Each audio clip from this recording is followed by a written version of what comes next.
рисолатро кам будани нақши зан дар китобҳо нигарон кардааст ва ӯ ягона талаба нест ки барои фаҳмидани сабаби он ба муаллима муроҷиат мекунад. аксар вақт посухи дақиқ намегирад ва дар зеҳнаш хулосаҳои мухталиф пайдо мешавад. асрҳое ки гузаштанд дар ин вақт ҳуқуқи занҳо камтар буданд, аз ҳамин сабаб мардҳо бисёртар ҳуқуқ доштанд. Сколько процентов у нас? мутахассисони академияи таҳсилоти тоҷикистон муҳтаво ва тасвири китобҳои дарсии макотиби кишварро ташхиси гендерӣ намуда ба хулоса омаданд ки дар китобҳои дарсӣ нақши мардон барҷастатар тасвир шуда хислатҳое чун ҷасуриву тавонмандӣ ва озодихоҳӣ ба мардон рабт гирифтааст. барои мисол дар китобҳо агар муҳандис тасвир мешуд ҳатман он мард буд, муаллим агар мебуд ҳатман зан буд ва бо айнак. агар ин китоби таърих аст дар он ҳатман қаҳрамонҳо мардонанд.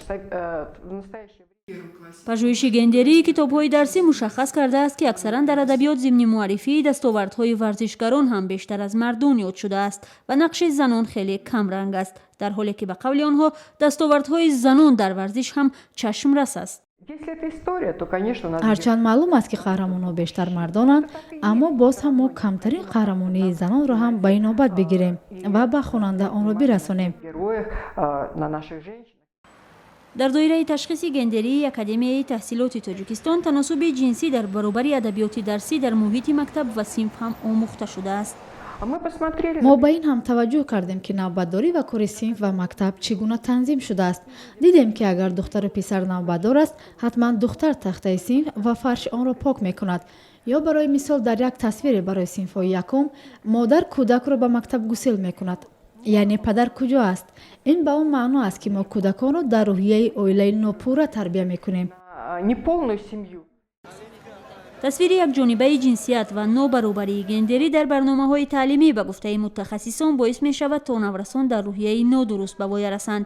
дар зимн дар зеҳни наврасон ҳам зан чун нафаре тасвир меёбад ки ба фарқ аз мардон наметавонад аз уҳдаи корҳои муҳиме барояд. бисёри занҳо хонашинанд, мардҳо ҳар рӯз кор мекунанд, ҳар рӯз ба кор мераванд. бале. باید خانشین باشن، کودکاشون نگاه کنن، فرزنداشون، شوهرشون.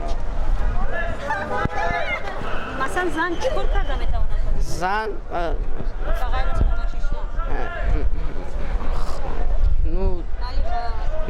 معلمگی میتوند و کسب ژورنالیستیکی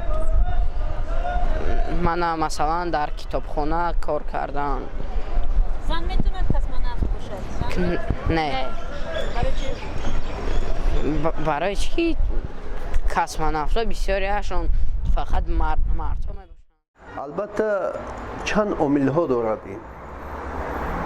اولا اینکه قبلا این خیلی مسئله گذاری نشده بود. اکنون این خیلی هست که جای و موقعی استفاده مسئله های گندری را باید معین کرد. مثلا تصادفاً نمی شود که هر جا که موافق آمد هم مسئله گندری گفته یک متنی که با موضوعی مثلا آموخته شونده دخل ندارد او را اجباراً یا زوراً وارد سازی نه. با خلاصه آمدیم که ما متن‌های باید انتخاب شود من بعد که در اونجا زنها هم فعالیت کنند. برای اصلاح اندیشه نورسان با مؤلفان کتاب‌های درسی تاکید شده است که در فعالیت خود به تناسب جنسی یا برابری زن و مرد دقت دهند. در یک چند کتاب تازه نشر طبق استاندارد فنی وزارت معارف و علم کشور این تاکیدها الکی به نوبت گرفته شده است.